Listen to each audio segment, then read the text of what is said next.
خدا یسوع مسیح میں آپ سب کی سلامتی ہو۔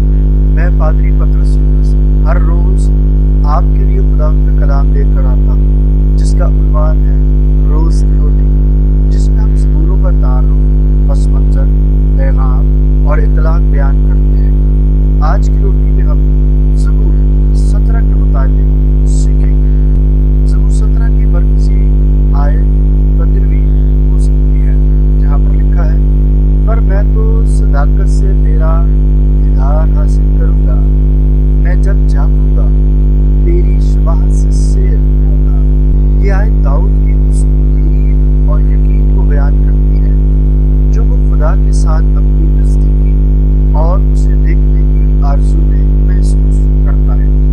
جب ہم زبور 17 کے تعارف کی بات کرتے ہیں تو زبور 17 داؤد کی دعا ہے، جس میں وہ خدا سے انصاف اور حفاظت کا طلبگار ہے۔ اس زبور میں داؤد اپنی بے گناہی اور خدا کی راست بازی کی گواہی دیتا ہے اور خدا سے درخواست کرتا ہے کہ اسے دشمنوں کے حملوں سے محفوظ رکھے۔ یہ